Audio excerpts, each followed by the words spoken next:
मध्य प्रदेश में इन दिनों सरकार की ओर से शंकराचार्य की एकात्म यात्रा निकाली जा रही है, जो हर जिले में पहुंचकर एकात्मता का संदेश दे रही है।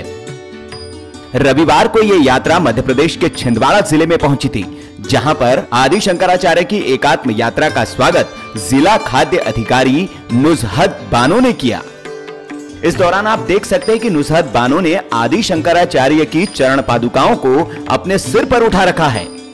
ये मुस्लिम अधिकारी न सिर्फ शंकराचार्य की एकात्म यात्रा में शामिल हुई, बल्कि उन्होंने यात्रा समाप्ति के दौरान आदि शंकराचार्य के जीवन पर एक शानदार भाषण भी दिया। इसमें उन्होंने तुलसीदास जी की एक चौपाई के साथ अपने भाषण की शुरुआत की कि मैं मुस्लिम समाज के प्रतिनिधि के रूप में शंकराचार्य जी के जीवन पर कुछ प्रकाश डालूं।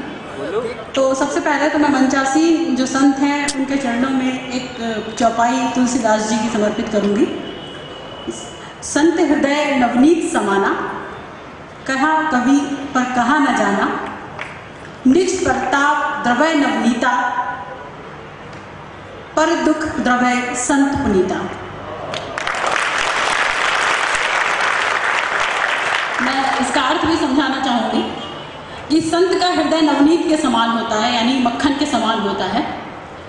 कवि उसका वर्णन करना चाहते हैं संत का, लेकिन अपनी वाणी में उसका वर्णन भी नहीं कर पा रहे हैं। जिस प्रकार अपने ही ताप से मक्खन पिघलने लगता है, ऐसे ही दूसरों के दुख से संत का हृदय द्रवित होता है। लोग यहाँ पर एकात्म यात्रा के संबंध में एकत्रित हुए हैं। मैं आपके समक्ष शंकराचार्य जी के जीवन पर प्रकाश डालना चाहूँगी।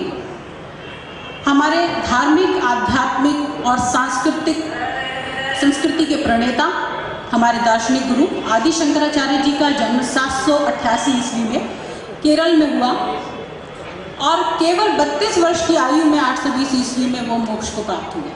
उनके पिता का नाम शिवगुरु और माता का नाम सुभद्रा था। ऐसा कहा जाता है कि बहुत वर्षों तक जब उनके घर में कोई संतान नहीं हुई, चूँकि आदि गुरु शंकराचार्य जी के जो पिता थे वो शिव के भक्त थे, शिव जी के भक्त थे। उन्होंने कई वर्षों तक शिव जी की आराधना की। आराधना से प्रसन्न होकर शिव जी ने उन्हें वरदान दिया कि आप अपने लिए कोई वरदान मांगिए। शिव गुरु जी ने कहा कि शिव जी, मैं एक सर्वज्ञ और दीर्घायु पुत्र चाहता हूँ। शिव जी ने कहा यह तो संभव नहीं है, या तो पुत्र सर्वज्ञ होगा, सर्वज्ञाता होगा, या दीर्घायु होगा। उन्होंने कहा कि मैं ठीक है, मुझे आप एक सर्वज्ञ पुत्र दीजिए। ऐसे पुत्र की क्या आवश्यकता जो दीर्घायु हो और कुल का नाम भी ऊंचा ना करे। तो मैं ऐसा पुत्र चाहूँगा जो मेरे कुल का नाम आगे बढ़ाए, लेकिन चाहे वो अल्पायु क्यों ना हो। इसलिए केवल 32 वर्ष की आयु में शंकराचार्य जी मोक्ष को प्राप्त हुए। इससे पहले भी मंडला में एकात्म यात्रा के पहुंचने पर जिले की कलेक्टर सूफिया फारूकी ने शंकराचार्य की चरण पादुकाओं को अपने सिर पर रखकर मंडला भ्रमण किया था, जिस पर काफी विवाद हुआ था।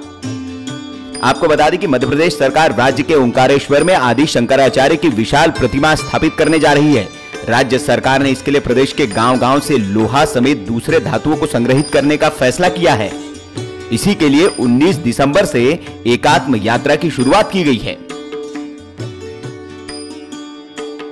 वायरल कीड़ा न्यूज।